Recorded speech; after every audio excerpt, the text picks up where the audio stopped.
And आज के class में हम लोग डिस्कस करेंगे suggestion for development of infrastructure services. ठीक है, तो क्या आप सजेशन दे सकते हैं जो जिससे हमारे देश का ये फास्टर डेवलपमेंट हो इंफ्रास्ट्रक्चर की सर्विसेज की।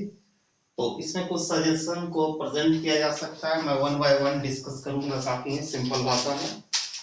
तो नंबर वन पॉइंट है एनुअल। एनुअल मतलब प्रत्येक वर्ष, पर ईयर। ठीक है, इंफ्रास्ट्रक्चर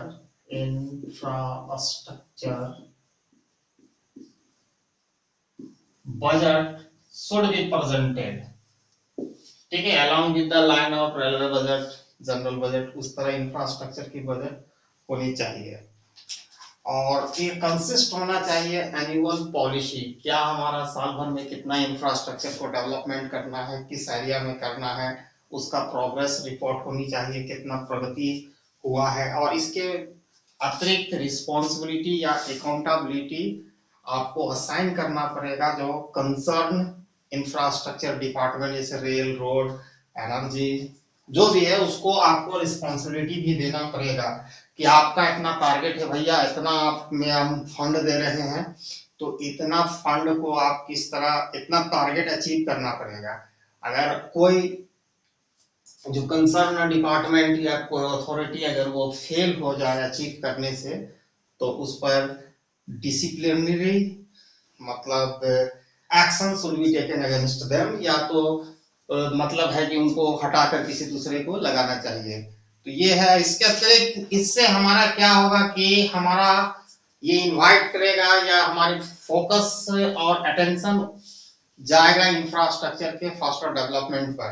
जब तक हम मतलब किसी चीज को प्रोग्रेस को मॉनिटर नहीं करेंगे नवली और बजट नहीं सक्षम करेंगे तथा और इसके अतिरिक्त हम उस पर फोकस इंटायर अपना फोकस अटेंशन नहीं देंगे, तब तक डेवलपमेंट की मतलब कल्पना नहीं की जा सकती। अब मान लीजिए इंफ्रास्ट्रक्चर डेवलपमेंट रोड की करनी है, तो रोड को किस एरिया में करना है, किस स्टेट में करना है जहां से हमारा रेट ऑफ रिटर्न ज्यादा आवे, जहां हमारा इंफ्रास्ट्रक्चर का डिमांड ज्यादा है, जहां हमारी फैक्ट्रियों का या तो पोटेंशियल है कि वहां पर large number of factory setup होंगे तो वहां लगाएंगे, जहां ऑलरेडी सेटअप है लार्ज नंबर ऑफ फैक्ट्री तो वहां इंफ्रास्ट्रक्चर सर्विस को फास्टर डेवलपमेंट होना चाहिए। एक तरफ इससे वेलफेयर बढ़ेगा लोगों को, दूसरी ओर इससे एम्प्लॉयमेंट का भी मतलब इंक्रीमेंट होगा। और इसके साथ ही साथ अगर किसी भी देश में जितना ज्यादा इंफ्रास्ट्रक्चर डेवलपमेंट होगा उतना ही तेजी से जीडीपी का ग्रोथ होगा। और इसके अतिरिक्त ये अट्रैक्ट भी करेगा एफडीआई यानी फॉरेन डायरेक्ट इन्वेस्टमेंट। तो बहुत सारे बेनिफिट है जो एनेबल इंफ्रास्ट्रक्चर बजट प्रेजेंट करना चाहिए। जैसा कि 5 ईयर प्लान में, ठीक है, 5 ईयर प्लान में प्रपोज किया गया था कि 1 ट्रिलियन 10 to the power 12 इतना रुपया sum of rupees would be spent on enable on the development of infrastructure के लिए, डेवलपमेंट इंफ्रास्ट्रक्चर सर्विस के डेवलपमेंट के लिए 1 ट्रिलियन 10 to the power 12, ठीक है, इतना रुपया खर्चा किया जाना चाहिए। हमारे कंट्री का जो भी 3 या 2.5 या अराउंड 3, ठीक है, 3 मतलब ट्रिलियन का इकोनॉमिक्स है, 24 ट्रिलियन का आपका वो इकोनॉमिक्स है यूएसए का। ठीक है, इतनी बहुत बड़ी रकम होती है ट्रिलियन। ठीक है, उसके बाद दूसरा जो पॉइंट है, there is a need for establishment of infrastructure investment promotion. Infrastructure, ठीक है, इंफ्रास्ट्रक्चर इन्वेस्टमेंट प्रमोशन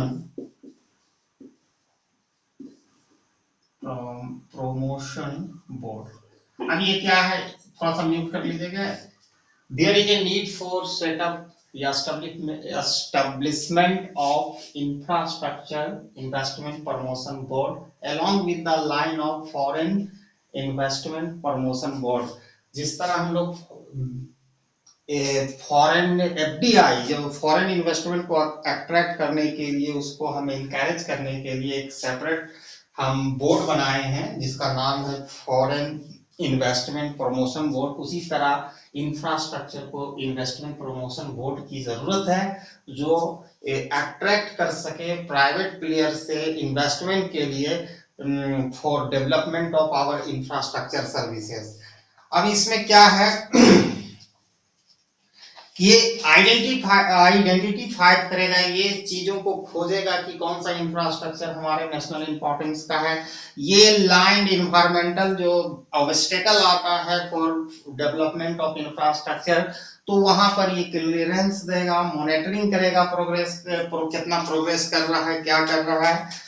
इससे हमारा इंफ्रास्ट्रक्चर का फास्टर डेवलपमेंट होगा। जो इंफ्रास्ट्रक्चर इन्वेस्टमेंट प्रमोशन बोर्ड मतलब इंफ्रास्ट्रक्चर, अगर प्राइवेट प्लेयर इसमें एंगेज होंगे तो ज्यादा यहाँ पर परेशानी नहीं होगी। जो भी मतलब जो गैप है इंफ्रास्ट्रक्चर डेवलपमेंट करने के लिए प्राइवेट पार्टी में, जो हेजिटेशन है प्राइवेट प्लेयर या प्राइवेट सेक्टर को, वो हेजिटेशन को ये बोर्ड के द्वारा दूर होगा एक तरफ, और दूसरी तरफ ये अट्रैक्ट करेगा, उनको ऐसी फैसिलिटी देगा जिससे प्राइवेट सेक्टर इंफ्रास्ट्रक्चर के डेवलपमेंट के लिए अपना फंड लगाने को कोई सेफ महसूस करेंगे। ठीक है, या तो शौक से लगाएंगे। ठीक है, तीसरा है जो ज्यादा इंपॉर्टेंट है, there is a need for domestic economics zone. अब ये सब थोड़ा सा टेक्निकल है, ये आपको समझना पड़ेगा। Domestic economic zone,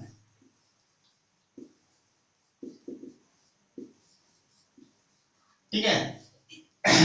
there is also need for establishment of domestic economic zone, ठीक है, along with the line of special economics zone.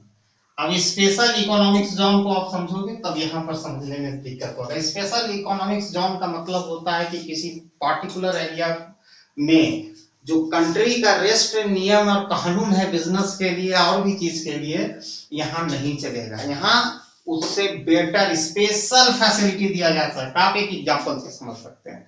कुछ स्पेशल हमारे स्टेट हैं जैसे नॉर्थ ईस्ट या जम्मू कश्मीर जगह, तो जैसे और अदर स्टेट है जैसे आप ले सकते हो बिहार, यूपी, हरियाणा, राजस्थान जैसे है ना, ये एक जनरल स्टेट है। तो जनरल स्टेट का मतलब है कि जैसे सेंट्रल का जो भी स्कीम आता है ना, तो लगभग आपका 50% सेंट्रल बियर करेगा और 50% हमारा कौन सा गवर्नमेंट करेगा जी, ये स्टेट गवर्नमेंट, जो भी कंसर्न स्टेट गवर्नमेंट होगा। लेकिन जब स्पेशल स्टेट का दर्जा मिल जाता, बिहार को भी मांगा था नीतीश कुमार, नहीं मिला, तो अगर स्पेशल मिल जाता है तो 90% सेंट्रल गवर्नमेंट उठाएगा और 10% वो कंसर्न स्टेट।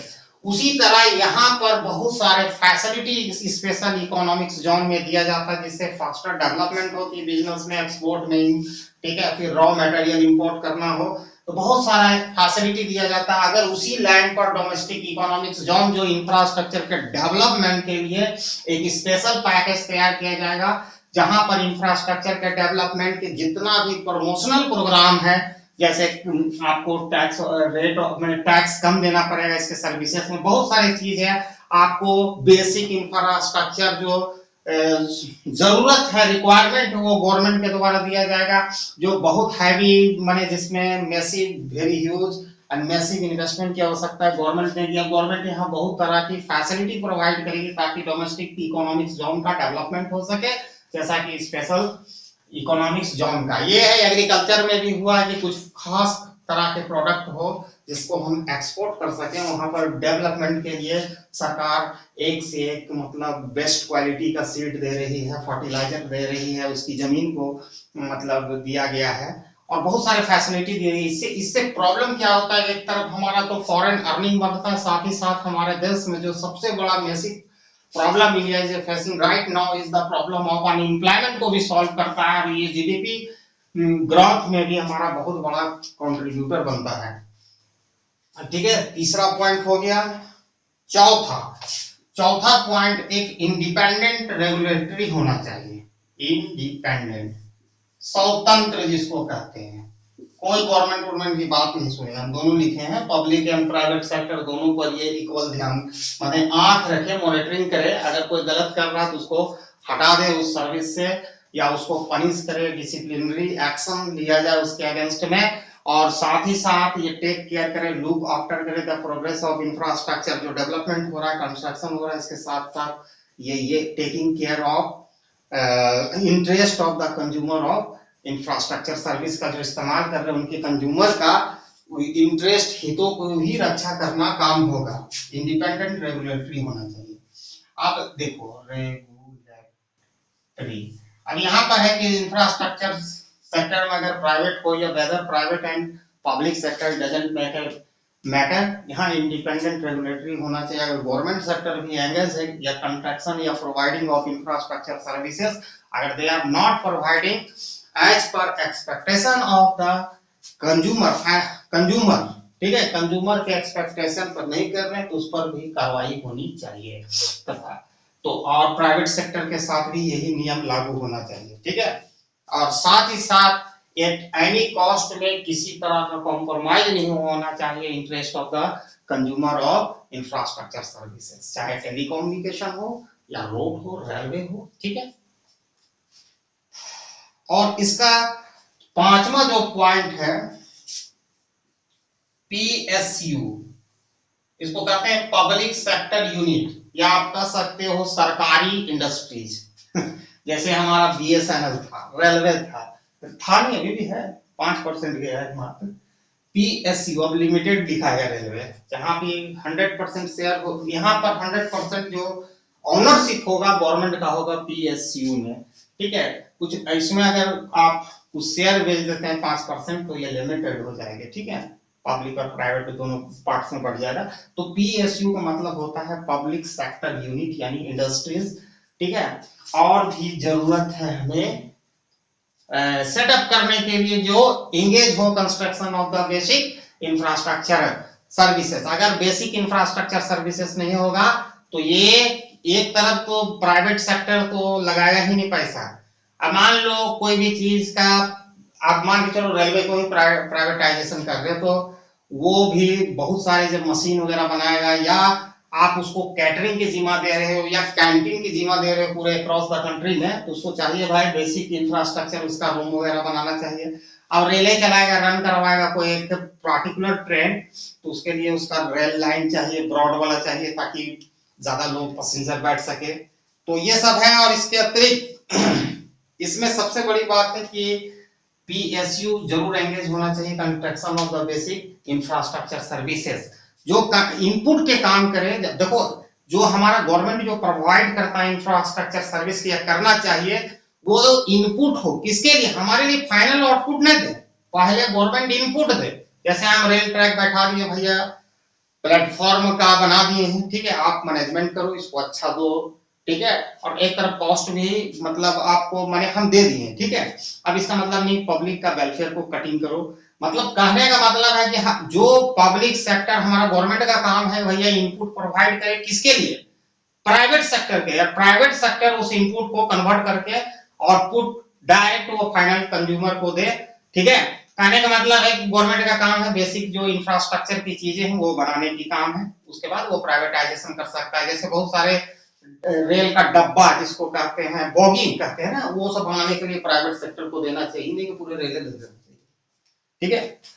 तो ये है मतलब यहाँ पर कहना है कि मेरा कहना है सरकार का काम होना चाहिए इनपुट जो अट्रैक्ट करे प्राइवेट सेक्टर को, और प्राइवेट सेक्टर को इस इनपुट को कन्वर्ट कर दे आउटपुट, यानी डायरेक्ट जो डायरेक्ट सर्विस पब्लिक के हाथों में आवे वो प्राइवेट सेक्टर से आवे, ठीक है। और इसके साथ ही साथ गवर्नमेंट को एक इंडिपेंडेंट हमारा रेगुलेटरी होना चाहिए, सिस्टम होना चाहिए जो प्राइवेट सेक्टर पर मॉनिटरिंग करे, कहीं ये तो कॉम्प्रोमाइज नहीं हो रहा है वेलफेयर ऑफ द पीपल या consumer who are using the infrastructure service provided by the private sector, ये सब पर भी ध्यान देनी पड़ेगी, ठीक है।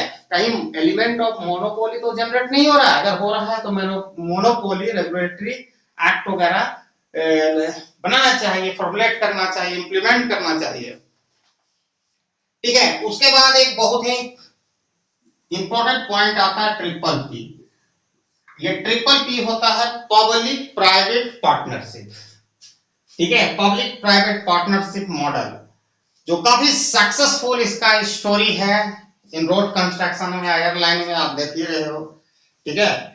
तो इसका रहा है। और एक चीज हम कहना चाहूंगा, जब नेशनलाइजेशन हुआ था इंडियन एयरलाइन को, उस समय जो क्या जमशेदजी टाटा, ठीक है, उसके बाद का जो भी माने टाटा का जो भी चेयरमैन होगा, सीएमडी होगा, उन्होंने साफ शब्दों में कहा था एट द टाइम माने after we got independent from English rule, उसमें बहुत ही साफ शब्दों में क्लियर वर्ड्स में उन्होंने कहा था कि नेशनलाइजेशन हो रहा है, सरकारी जो सरकारीकरण, इससे साफ यहाँ के जो बाबू लोग हैं, बाबू मतलब ऑफिसर लोग हैं, इसमें एंगेज हैं, वो आलसी बन जाएंगे। और बहुत हद तक उनकी बातें मतलब बाय वर्ड सही भी साबित हुआ। आज फिर वही दौर आ रहा है प्राइवेटाइजेशन का, लेकिन प्राइवेटाइजेशन नंगा प्राइवेटाइजेशन, नेगेटिव प्राइवेटाइजेशन नहीं होनी चाहिए। प्राइवेटाइजेशन होना चाहिए, लेकिन कवर्ड होना चाहिए, बिना ब्रेक का प्राइवेटाइजेशन नहीं होना चाहिए। ब्रेक होना चाहिए, क्लच होना चाहिए, ताकि प्राइवेटाइजेशन अपना गति से चले। यह नहीं कि इतना तेज हो जाए कि पूरा जो वेलफेयर ऑफ पीपल है, जो उसका इंटरेस्ट है, उसी को कुचल नहीं देना चाहिए, उस पर भी कंट्रोल होना चाहिए। और ये कौन करेगा? It is a sole responsibility on the shoulder of our government, ठीक है। तो ये पब्लिक प्राइवेट जो पार्टनरशिप मॉडल है, इसको अप्लाई किया जा सकता है रूरल इंफ्रास्ट्रक्चर, जैसे रूरल इंफ्रास्ट्रक्चर में इरिगेशन कैनल, कैनल समझते हैं इरिगेशन कैनल?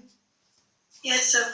ठीक है सर, सिंचाई के लिए वो जो खेतों में आता है पानी, सिंचाई के लिए। मैं जानती है, तो हिंदी में क्या बोलते हैं? एक चीज मैं बता देता हूँ, कैनल को नहर कहते हैं, ठीक है, हिंदी में। सिंचाई के लिए ठीक है बोल रही है। और आपको सबसे ज्यादा पौंड, तालाब और इरिगेशन का फैसिलिटी की विच स्टेट है? सबसे ज्यादा नंबर ऑफ पौंड माने which Indian state has a most या लार्जेस्ट नंबर ऑफ पौंड या tank? Can you tell me Indian state का? I am telling about it. Punjab में होगा सर। नहीं है, हरियाणा नहीं, ये तो आम का ढेर का फेंक रहे हो तुम लोग। यूपी में होगा फिर तो ये बदमाशी कर ये तमिलनाडु में है ठीक है। इसके अतिरिक्त हमारा और भी पब्लिक सेक्टर यूनिट को एंगेज होना चाहिए। कहां पर? इनलैंड वाटरवेज, मतलब मतलब जो हमारा इनलैंड वाटरवेज, क्लियर समझ लो, इनलैंड वाटरवेज मतलब समुद्र वाला पानी नहीं, जो थ्रू रिवर, ठीक है, स्ट्रीम के द्वारा जहां पर है, इसमें ह्यूज पोटेंशियल है डेवलपमेंट ऑफ शिपिंग एथिका इंडस्ट्रीज वगैरह का। यहाँ से भी ट्रांसपोर्टेशन हमारा गुड्स वगैरह का, या one place to another place moving of या कम्यूटिंग ऑफ पैसेंजर होनी चाहिए। तो इसका ह्यूज अभी माने पोटेंशियल है। और इसका जो कॉस्ट पर किलोमीटर जो होता है वो बहुत ही लो है। तो इसमें भी हमारा पीएसयू लगना चाहिए। इसके अतिरिक्त आप जान रहे हैं कि हमारा जो country is surrounded by 3 side ocean, 2 ocean, 1 ocean and 2 sea. Can you tell the name? Meeting place of Kanyakumari. Indian ocean था, बे ऑफ बंगाल था और पैसिफिक था शायद। हाँ, और इसमें इसके साथ ही साथ along with और भी हमारे यहाँ माने और number of public sector unit की संख्या बढ़ानी चाहिए, जो कहाँ एंगेज हो, कंस्ट्रक्शन ऑफ हाईवे वगैरह में, ठीक है। उसके बाद ट्रिपल पी वाले का मतलब कैसे होगा? सरकार और प्राइवेट दोनों साथ साथ काम करें?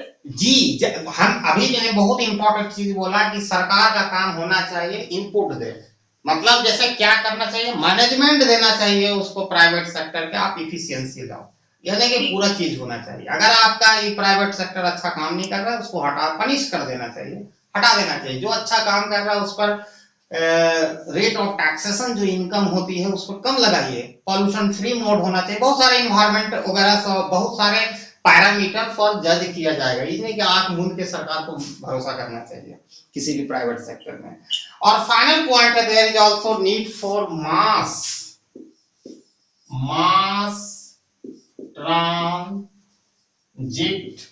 ठीक है, ये क्या होता है कि सिस्टम, मास ट्रांजिट सिस्टम, किसी को पता है?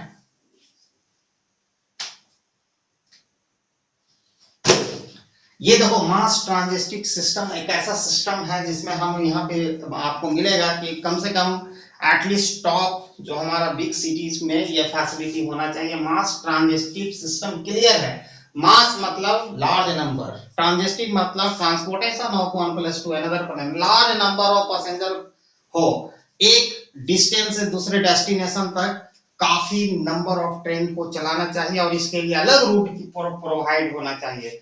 जैसे कैसे कहते हैं, मास ट्रांजिट आप सिस्टम आप देख सकते हो, हम बॉम्बे के लोकल ट्रेन को ले लो, वो बहुत लोगों को एक साथ ले जाता है, लेकिन नंबर ऑफ ट्रेन कम है, वहां पर बहुत भीड़ भड़का है, वहां लगातार 55 मिनट में चलती रहनी चाहिए, 2-2 मिनट में, ताकि इससे टॉप सिटी को जोड़ेंगे तो इससे इंफ्रा एक तो तरफ इससे हमारा बिजनेस को क्या मिलेगा, मैंने इनकरेज होगा। ठीक है, आप देखो एम्प्लॉयमेंट भी मिलेगी बहुत, हाँ, बहुत लोगों की एम्प्लॉयमेंट और बिजनेस की डेवलपमेंट होगी। टॉप सिटी अगर के एक दूसरे से जुड़ जाएगा तो जो बीच के इलाके होते हैं, मैंने बता रहे हैं टॉप सिटी में अगर ट्रेन का अच्छी फैसिलिटी हो, एयर कनेक्टेड हो। आपको मैं एक बात बता रहा हूँ, हमारा जो झारखंड में एक सिंपल सा एग्जांपल ले रहा हूँ, 2 शहर का लूंगा मैं।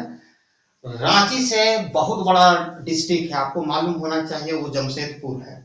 ठीक है, कम नहीं है रांची से, आप ये जान लीजिएगा, रांची से बड़ा है। आप देख लीजिएगा पॉपुलेशन भी, आप नेट में खोलिएगा, सबसे ज्यादा हमारा झारखंड में पॉपुलेशन है आपका जमशेदपुर, सेकंड में आता है आपका धनबाद जो कोल कैपिटल ऑफ इंडिया, और थर्ड में आता है रांची। लेकिन आज तक जमशेदपुर को एयर कनेक्टिविटी नहीं मिला, जिसके कारण वहां बड़े बड़े देखो हर 1907 ईस्वी में रतन टाटा जी आके यहाँ पर किसको खोले थे, तो एशिया की सबसे बड़ी है, उतना बड़ा चैनल भी नहीं है, याद रखना, एशिया का सबसे बड़ा है, सोच सकते हो। और यहाँ पर बहुत झारखंड में बोकारो में है, स्टील सिटी है, बहुत सारी चीजें तो मिनरल रिच है। मैं ये कहना चाहता हूँ कि आज तक जमशेदपुर को एक अपना स्टील सिटी है, उसको तक नहीं मिला एयर कनेक्टिविटी। हमारे यहाँ बनने वाला है लेकिन उसको नहीं मिली। रांची में सिर्फ Ranchi is a connected with the air facility, आप वहीं पर है। आप जब बताते हैं बिजनेसमैन कभी भी आता है, बाहर से भी आ सकता है, इवन आपका आउटसाइड हमारे इंडिया से भी आएगा, मॉरिशस से आएगा, यूएसए से आएगा, तो वो लोग उतना समय नहीं है कि बाय कार आपको जर्नी करे। दूसरी बात है रोड में, रांची टू जमशेदपुर का रोड पहले खराब था, अभी कैसा है हम तो गए नहीं है, लेकिन गड्ढा उड्ढा था, हम पेपर में पढ़े थे कि यहाँ से एक्सीडेंट वगैरह होने की बहुत चांसेस होती है, जिसके कारण हम लोग रिस्क नहीं लेना पाता। तो याद रखिएगा कि किसी भी शहर के फास्टर डेवलपमेंट के लिए आपको air connectivity, rail connectivity, road connectivity बढ़िया होना चाहिए और इस पर सरकार को पूरी ध्यान देना चाहिए। और इस सबसे बड़ा बात है कि जो मैं बोल रहा था पीपी मॉडल, पब्लिक प्राइवेट जो पार्टनरशिप मॉडल को रूरल इंफ्रास्ट्रक्चर खास करके जितना भी विलेजेस है वो वेल कनेक्टेड होना चाहिए सिटी से, क्योंकि विलेज में ही एग्रीकल्चर प्रोडक्ट तैयार होता है और उसको ताकि सप्लाई चेन में प्रॉब्लम ना हो, ताकि प्राइस उसका बढ़ना चाहिए। आए दिन हम लोग देखते हैं कि आप वेजिटेबल का दाम काफी पे करते हैं, आप वही चल जाओ उसके जहां पर ओरिजिन हो। जैसे हमारे शहर और मतलब हमारे शहर में थोड़ा सा आपको बता देते हैं एक चीज कि एक मशरूम जानते हो, नेचुरल मशरूम जी? Yes sir. वो हमारे घर से 20 किलोमीटर की दूरी में उसकी 50 रुपया 100 रुपया कीमत होती है, क्योंकि जंगल में वो फ्री में मिलता है। वो मशरूम रांची जाते जाते हमारे शहर में आते आते 200 रुपया 300 रुपया हो जाता है, रांची जाते जाते 500 रुपया हो जाता है, कोलकाता जाते जाते 800-900 रुपया हो जाता है, दिल्ली में 2500 रुपया मिलता है, क्योंकि जितना डिस्टेंस होता है उतना हो जाता है। और आपको एक वो मिथुन जानता होगा, हमारे यहाँ जो जितना सिमरिया हमारा डिस्ट्रिक्ट के कलकत्ता का मार्केट है, यहाँ सारा बढ़िया बढ़िया टमाटर बड़ा बड़ा पीस वाला भेज देता है। यहाँ टमाटर का रेट 10 रुपया होता है, लेकिन कोलकाता में 80 रुपया 100 रुपया रेट होता है, काफी अच्छा प्रॉफिट, ह्यूज प्रॉफिट। यहाँ से बेचता है कितना जानते हो, 20 या 30 रुपया, वहां बिक रहा है 100 रुपीज 80 रुपीज। तो सब क्या सही बात बोल रहे हैं? सप्लाई चेन, अगर उन लोगों को कनेक्टिविटी, अगर हजारीबाग टू, अभी हजारीबाग रेल आ चुका है, हजारीबाग की कनेक्टिविटी डायरेक्ट होता कलकत्ता, अगर ट्रेन की फैसिलिटी होता, जुड़ा होता, जैसे कलकत्ता मैंने कोलकाता से हमारा बढ़िया कनेक्टिविटी होता, हमारा रूरल एरिया जो सिमरिया वगैरह चतरा डिस्ट्रिक्ट का, तो डायरेक्ट लेके चला जाता वहां किसान का, तो फिर बीच का मीडिएटर नहीं होता, तो वहां दाम भी कम होता है। यहाँ से लेके जाता भाई 20 रुपया की चीज है, चलो भाई कलकत्ता में 40 रुपये में देंगे, तो वहां पर कितना में बिकता है, 40 रुपीज में बिकता है, वहां 10 रुपये ज्यादा मार्जिन लेता, 50 रुपये, 50% ये इन्फ्लेक्शन को डाउन कर सकता है अगर वेल इंफ्रास्ट्रक्चर का डेवलपमेंट किया जाए। ठीक है, तो आज के क्लास में मैंने डिस्कस किया कि suggestion for development of infrastructure. Thanks for watching my video till and. जय हिंद।